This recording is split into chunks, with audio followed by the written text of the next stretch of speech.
athlete, right? You ran or played something. Yeah, 6-time state champ in distance running, and the reason why six because it was indoor and cross country track, and then at college I was a 2-time All American. Wow, that's impressive. Obviously, you're fit, and I can still see at your age now you still stay in shape. So you know what? Let's dive deep into this right now. So, can you share your journey that led you to become a bomb tech specialist and work with canines? Like, why did you pick canines? Mostly bomb tech specialists or solo because people don't want to use an animal or something like that. So, what made you go to this type of field? Okay, when I was with the police department, when I first started, I went year on. I was on the color guard. A couple of years later, I was on dive team. I'm a deep water ice diver and all that. Really? From there, I was on loan to the academy as a drill instructor, Now, which academy? New Hampshire. Okay, New great. Hampshire. Uh, After being on loan to them, I came back. I did a lot of teaching up there, mostly defensive tactics and firearms. So I have a massive background in firearms. So the PD. Then I went to detectives. I think I was in the top two of the fastest to go to detectives in the history of the city. From there, it wasn't my calling. I wanted to be out in the street. But after detectives, I wanted out. The PD came to me. So, whoa, whoa, whoa, whoa. You can't run that fast. So, I find it interesting. You became a detective that fast, and then all of a sudden, Kevin, you wanted out. Why have the dream to become an officer? As I state to Chris, and he's online, but why all of a sudden get to a position that you've basically gotten a higher rank that you want to get out of? Okay. What I was saying when I was getting out of it, I might have been misled a little bit. I wanted out of detectives. Oh, okay, From there, it was just too much. I'm not a desk guy. I want to be on the street. okay, So all I'm a right, street guy. all right. So I was asking to get out of detectives. The PD came to me because I have a huge background in firearms and teaching. So while I was doing that, I was also teaching at the academy all the time. So they came to me and asked me if I'd start the training division. So from there, I became the armorer, which is teaching people how to shoot all the time. We get an indoor range, so we're constantly training guys with shooting. I was doing a So lot. I'm sorry for interrupting. As you're stating, you've trained people. Are you talking law enforcement or civilians? Law enforcement. Only law enforcement at that time. Only Okay. law enforcement. Okay. So as the PD sent me to every armor school, every instructor school I could think of. So from there, I figured, okay, firearms. I started doing on the side some commercial fireworks shows, and then So not only firearms, you deal with fireworks. Yeah, you didn't know that, did you? No, I did not. I did not know you were a fire tech specialist. So Now everybody knows where to make a call. Kevin Crowley, get your fireworks. I can explain that in a little while. So I was doing all the fireworks and stuff like that. And then I had a friend of mine that was a detective with me, and we were working together for years. He came to me and says, "Hey, the PD sent me to a bomb school." He goes, "Can you find some equipment?" And I was like Klinger on MASH. I'm always wheeling and dealing with people and finding stuff. So I says, "Yeah, no problem. Under one condition, I can train with you." We Really? started training together. We did a little training. Then we were going down to Boston PD, who is phenomenal. They helped us all the way through. At the time, there was only one bomb squad in New Hampshire. So if the PD needed a bomb squad, we'd have to wait all this time. So my buddy and I actually started the bomb squad in Nashua. So we were training with Boston. I still hadn't been certified. Our certification comes from the FBI. So what year was this? I don't know. Too many bombs. Too many bombs by the head, Krause, huh? Yeah. So I figured, hey, I'm dealing with firearms, fireworks, and explosives. So hey, if it goes bang or boom, it's mine. All right, all right. So from there, I was sent down to Huntsville, Alabama for quite a while to the FBI bomb school to become a bomb tech. Then from there, I had to go back where we get certified for biological, chemical, nuclear devices. Really? But if it's nuclear, I'm retiring that day. So here's the start of the National Police Bomb Squad. Was there. So then we established ourselves. We were federally certified and everything else. So I saw a need for a dog because there was only 2 dogs in the state of New Hampshire. Now, every politician, where do they come?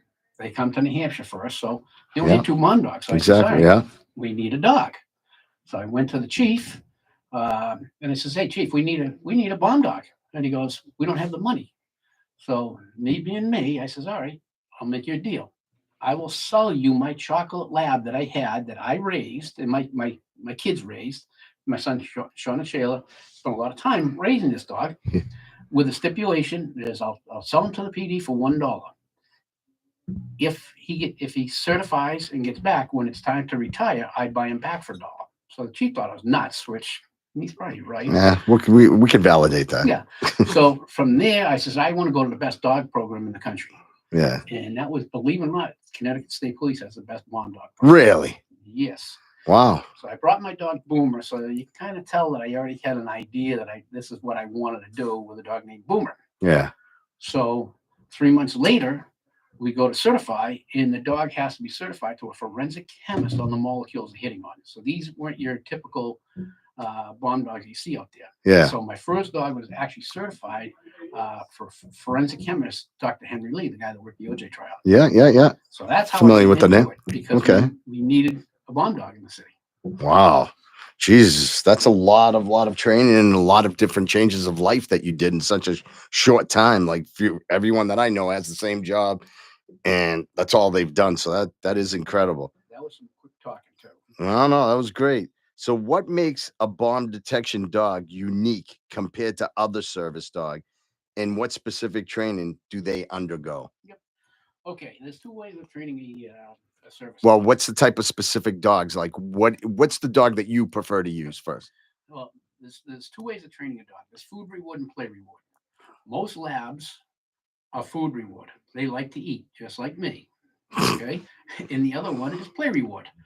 So the reason why I like labs, and probably about half the dogs out there are labs, because they're friendly. You can work them around crowds. I've worked, and I'll get into that. I've worked Super Bowls. I work around people all the time, major conventions, billionaires conventions. Yeah. That's the stuff that I do. The other dog is usually the Belgian Malinois. Now, they're Malinois. In the business, we call them Maligators or Malinois for a reason. Phenomenal working dogs, but pretty hard to get them, keep them around people because they can be aggressive. Very aggressive, or just Right. is there a reason why they're more aggressive? They were basically bred that way. If you see the police in your search or dogs that are using for bite work, Yeah. they're either going to be a Shepherd or a Belgian Malinois. Oh, hold on. Chris is online with that. Is that true, Chris? You had a Shepherd, right? That's absolutely true.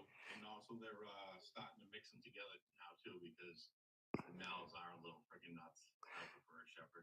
Yeah, I can't stand Chris's Shepherds because they always came after me and scared the crap out of me. Not physically, but they would growl at me, and it did scare me. Chris, you got some great dogs there. I thought you were gonna say he's got a great friend. All right. So what type of specific training do you go through for them? There's actually 9 explosives, but there's all kinds of questions about 30,000 different explosives, variations of it. So the dogs that I'm using are food reward. So there's the food and the play reward. We actually use the food reward. So we put them through all these tests and everything else. The company that I actually now work for is a private company, and we have over 700 dogs in the country. Really? Yes, and we Jeez. we have several training facilities. One's in Windsor, Connecticut, and they'll start the dog for you. So we'll go out and we'll get these dogs from Seeing Eye, Guiding Eyes, Puppies Behind Bars, or where Halo came from. Was Axe out of Ospey, New Hampshire. So we'll get the dogs that are, sorry Halo, but flunkies that usually, there's one reason or another that they won't make it. Halo was just too energetic to say it. If that was, did I say that right? Yeah, that was perfect. close Don't enough. ask me for big words. Hey, remember, That has more than 2 syllables. You got me beat, bro. I went to a state's college. Uh, So you kinda, I went to a community, so what can I say? community what? Don't worry about it. Stick to the dogs, Crowley. All right. So where was I going with this? So with these dogs, we actually start them in what they call imprinting. So once you get the dog on the smell and you've done it so many times, they never forget the smell. Really? Yeah. So and then we'll usually get them after a month of them being imprinted, and some minor stuff, and then we take them from there and we polish them up. Okay. This is actually my fourth dog. So I had Boomer,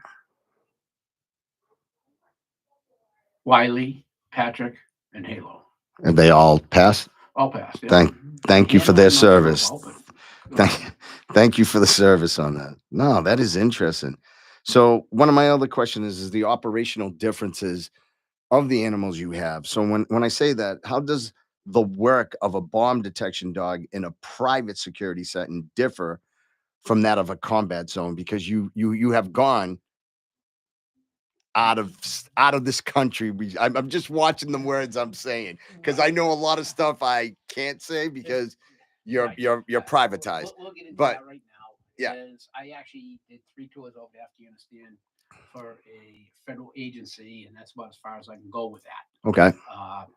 And the difference is if you're going overseas, the qualifications for that dog and yourself have to be pretty stringent. So there's a lot of extra testing to go with it. Okay. So one of my questions about that though, and when I'm asking about a combat zone, so as Halo's just sitting in here, it's me, you, Robbie the robber. He's sitting here, Chris is on the line, they're hearing stuff. But now if you're in a combat zone, isn't there bombs, missiles, and things that they're hearing all the time?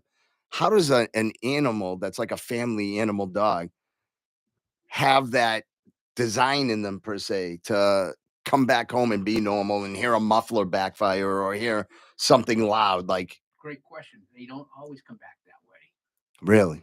My Wiley Coyote, he came back with some issues. I couldn't work him when I got him back for a while, but then you slowly work him back into it. So how would you do that though? Like what do you, just more family time? Family time, praise, the way you're feeding him and everything else. So Wow. when I'm talking, to get back to it a little, when I'm talking with the food reward, all my dogs don't get fed out of a bowl. So all the food comes right out of my hands. So that coming out of my hands means I have to put out explosives for them to find. So they're food on reward. So when they find something, they have different indicators. All right. My dogs will sit there and look at me and say, "Hey, dummy, feed me." All right. So they get fed. So all my dogs aren't bowl fed. They're fed right out of my hands. Now, Chris I'm sure, can talk a lot more about the play reward. Because with the shepherd, I'm sure. Chris, do you have a difference from what Kevin is speaking on, from a play reward to a food reward? Now, you dealing with Mass Canine State, did you guys have play or food? Well, patrol dogs and or dog finding drugs are all play reward. It's just playing with the ball, recognition, just give them love. Nothing's punishment. Everything's reward. It's very difficult. I think I was talking to you about this the other day. It's very difficult for what he does because he has to put out explosives. He has to hand feed the dog. There's a lot of work to it, and you're not just throwing food on the ground and feeding the dog like we do, which is difficult in itself. But you're taking care of the dog on your work days. You're taking care of the dogs on your days off. But ours is play reward, like what we use for drugs to everything you said was really good. But like in printing, we'd basically go to a hotel, get some of their old towels, we'd wash them, and we'd take like a hand towel, you'd roll it up really tight, and you put a couple strings on it, and to make it tight and something that you don't want it to be flopping around. And when they found drugs, my dog would go over, sniff, look around, he'd find the drugs, but his indication was he'd scratch at it. He'd like tear it up and scratch at it. And what you're doing, you think you're tricking the dog, but you're not. And from behind, when he wasn't looking, you throw the towel, like say it's a dresser. You throw the towel at the dresser drawer where he just indicated. So now the dog's thinking, I found the drugs. I pointed out the drugs, and out comes this towel. And now my boy gets to play with me. Ah. You grab the towel, and that's literally all it is, the hand towel. Because you don't want to use toys like we have tug toys and stuff like that because it'll get destroyed fast. Plus, we usually in the beginning imprint them with the odor of the drugs. That's how we do it.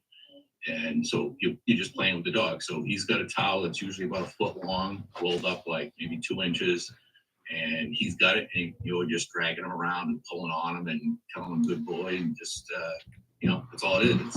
It's just play, and he wants that towel more than he wants anything else in the world. Huh. So that's pretty interesting, the different tactics that you guys have. So, Carl, let me ask you something. I'm gonna stop you for 1 second there. I was going to ask All right. about the food, You, though, you but go gotta ahead. ask about the drug dogs and explosive dogs. Can you actually have them working both? No, we don't do that for the simple reason: if it's a drug dog, it can do search work, but you don't want to cross-train the dog with drugs and explosives, because if the dog sits on something, you don't know if it's either drugs or explosives. So That's why first, I'm going to explain something to you, Crowley.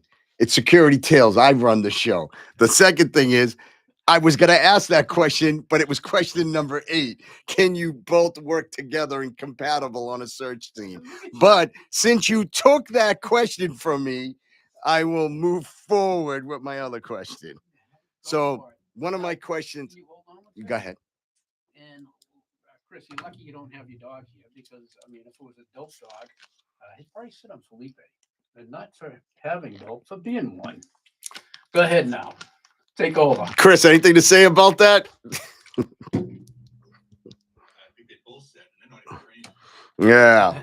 So listen, can you walk us through the training and process for a bomb detection dog, and how do you prepare them for the unique stresses of a combat environment? So there's a 2-part question on that. Part of it is you have to pick the right dog. All right. If you have a dog that's, kind of just wants to lay around, it's not going to make it overseas. You need a hard charging dog. That's where your Shepherds and Belgian Malinois usually work much better, because they're better in heat and everything else.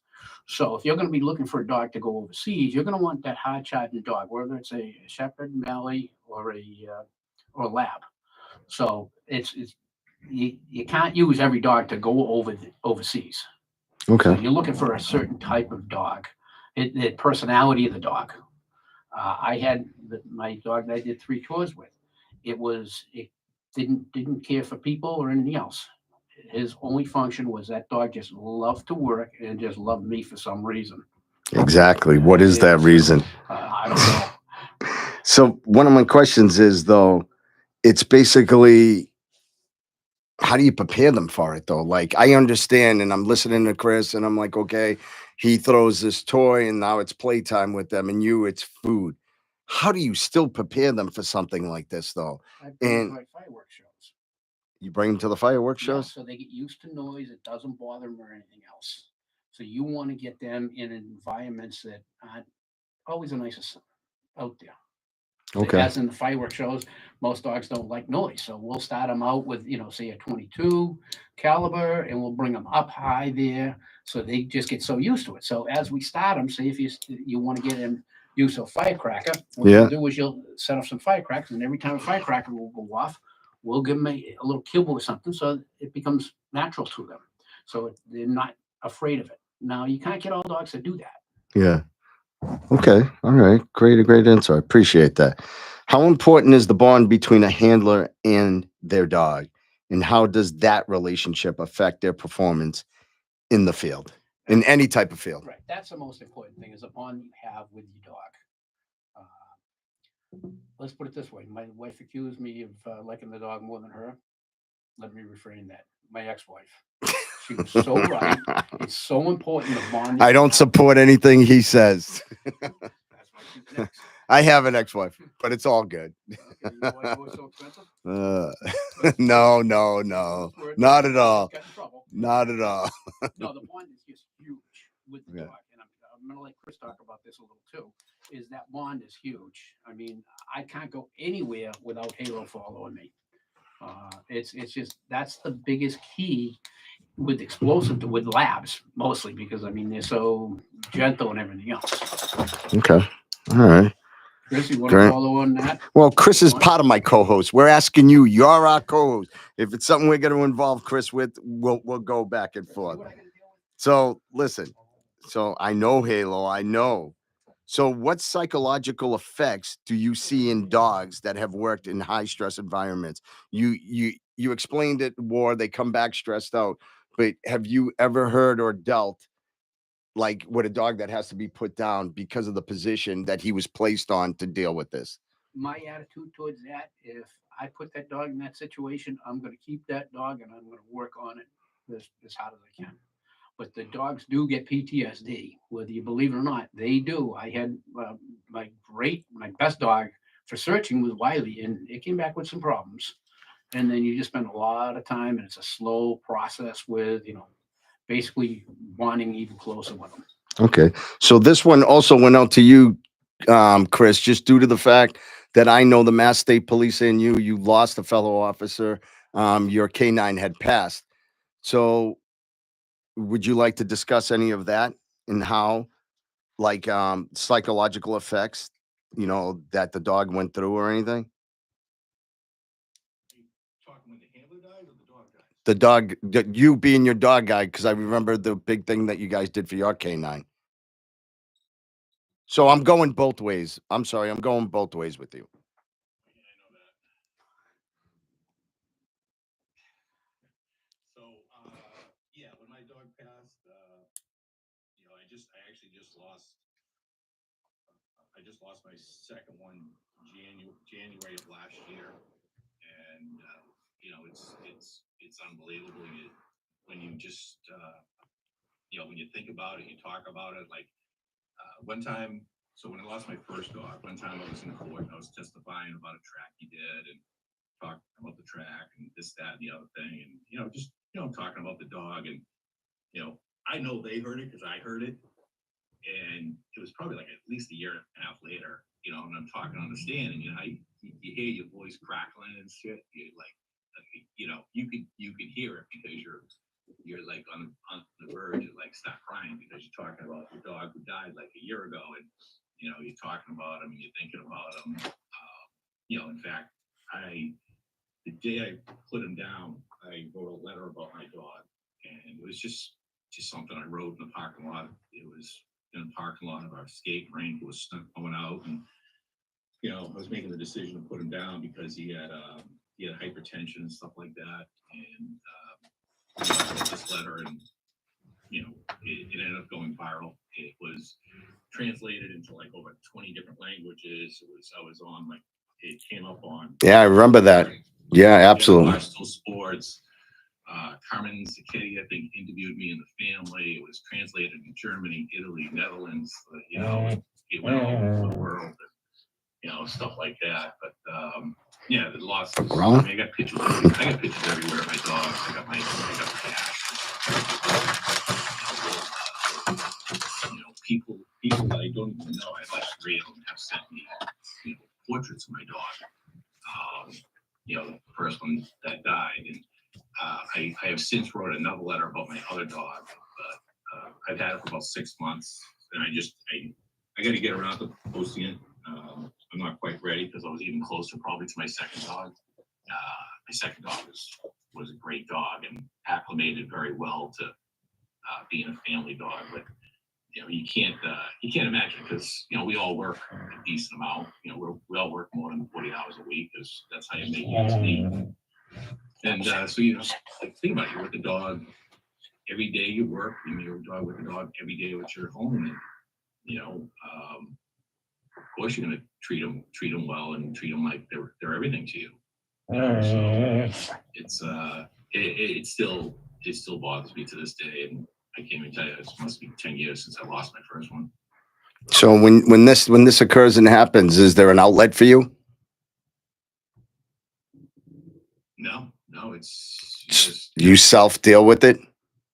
Yeah, you just deal with it. And you move on, and when Felix died on January 3rd, I had somebody come to the house. We were carrying last month or so. We're carrying him, but his attitude was great. But I hadn't planned on it. because I was gonna wait, but one thing led to another, and I ended up grabbing another shepherd in February, and brought home a black shepherd who's now my everything, and he sleeps with me in the bed, and he takes up the bed, and he's on me. And I'm like, if he's in my spot, I'll just kind of sit in the corner or whatever. He's everything. And like he says, he goes everywhere. I can't go to the bathroom. I can't go to the bathroom. I go to the bathroom, and no matter what I'm doing, he's sitting there like, oh, wait with me. No, definitely. Chrissy, So- just perfectly. I mean, I think all good handlers go through the same kind of thing. So, Kevin, can you share a memorable or impactful experience you had with your dog while you were out of the country? Well, there's been quite a few, but probably the problem I was working again over in Afghanistan, and I was searching a fuel truck, 18-wheel fuel truck, and it wasn't on the normal schedule of when I would be searching. So when I get out there, I always had an overwatch, somebody watching over me, and we get the driver out, and I brought Wile E. Coyote around the truck, and he brought his paws up by the driver's seat. So he was actually standing on his back. He came back down, and the indication for my dogs are they sit and look at me. And then they kind of look and say, "Hey, dummy, feed me." So the dog came down, sat. So I yelled over to my Overwatch to say, "Okay, be careful." So the dog indicated that there was something on by the driver, probably on the floorboards. From there, I went over to the driver, brought the dog to the driver, and the dog sat on the guy's feet. All right. So right away, I knew it was explosives, and I knew he had something on his feet to smell.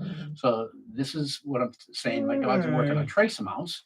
So from there, pulled the gentleman aside. We brought in a EOD bomb tech to search that the next morning. I was considered essential personnel, so they wouldn't let me do that part of the job anymore.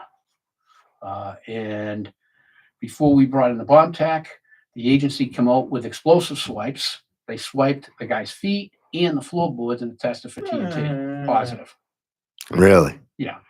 So you're dealing with 18-wheel fuel truck.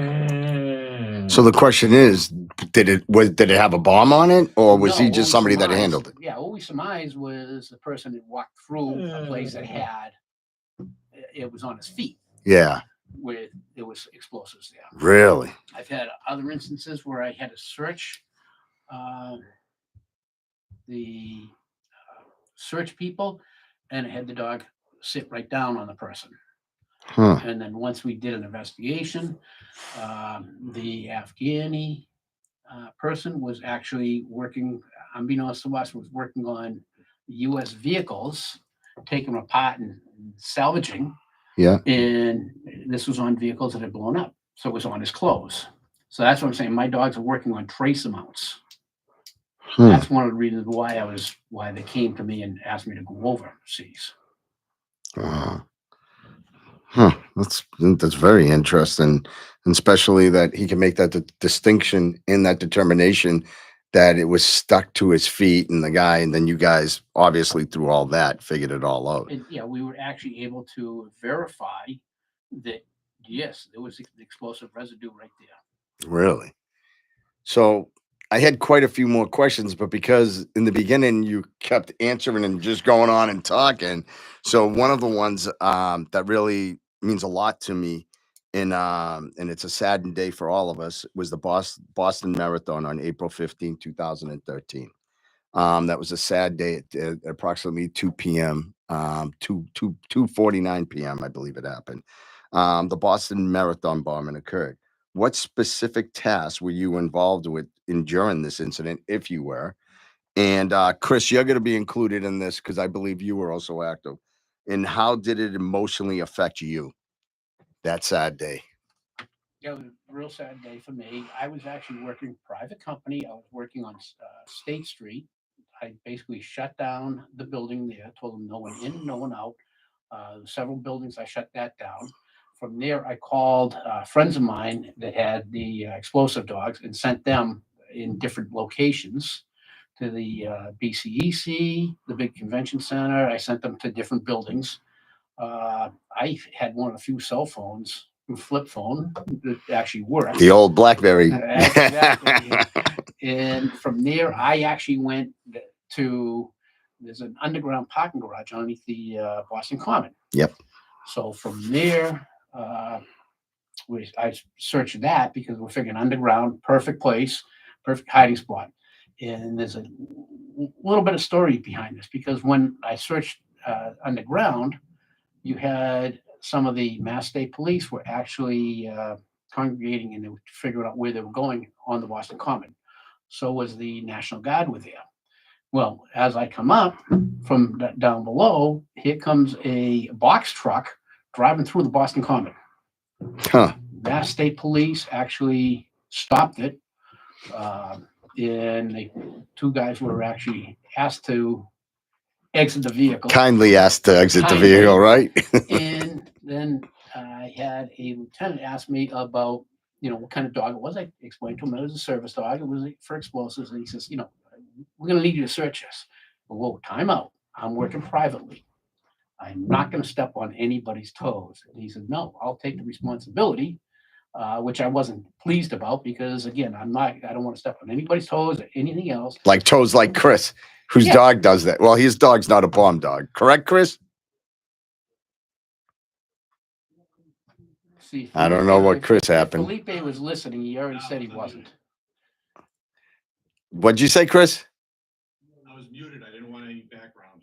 Oh, I said, was your dog? Your dog's not bomb tech, though, right? No. Okay. So, I mean, I didn't want to do it, but I ended up doing that. From there, for the next week, I was calling up my company saying, okay, we need a dog here, there, or anywhere else. And that's where I think I first met you. Yeah. Was there. We were at the building he was working at. Yeah. So they had us in that building. So we went to the Prudential building, went to a few places. Yeah, I actually logged the hours. I did 98 hours that week. Yeah, I remember you guys were Sleeping there in and my there. I did 24 that day, went home, came back for another 16. It was nuts. It was literally crazy. And it was a sad day. It was all of a sudden everywhere you were at was quiet. It was unbelievable. It was sad. The city just shut down. Yeah. Was something. So Chris, I know you were there for the bombing. How involved were you with it? I wasn't there for the actual bombing. I actually searched for the guy after the shooting, and he rammed his truck. We stopped it. So I was there searching houses, searching garages for the actual the brothers. Huh. Sad day. Chris, So- you didn't know about the truck in the Boston Common because it kind of kept that kind of quiet. No, you know now. So- People know now. So listen, Chris, any questions you'd like to ask Kevin at all? No, maybe later on I'd like to talk to him about was it vaporweight dogs too, right?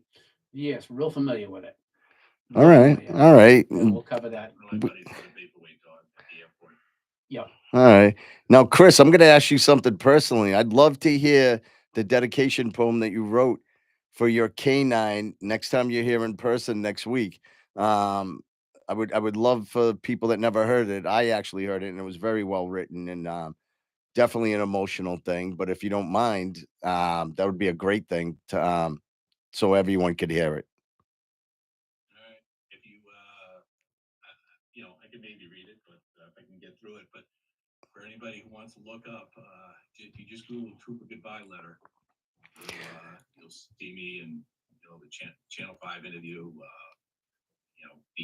I got my mother-in-law put together a book for me that has all the newspaper articles from like Germany, Italy, Netherlands, Czechoslovakia, who all posted it online. Oh. So for the ones that follow me on Facebook, it was called Trooper. What was it, Chris? I'm sorry. Trooper's Goodbye Letter. And look it up on Google, and that was written out by Chris. So listen, everyone, I really appreciate Kevin. Once again, I appreciate you coming in and spending some time with me. It's always a pleasure to see you and Halo.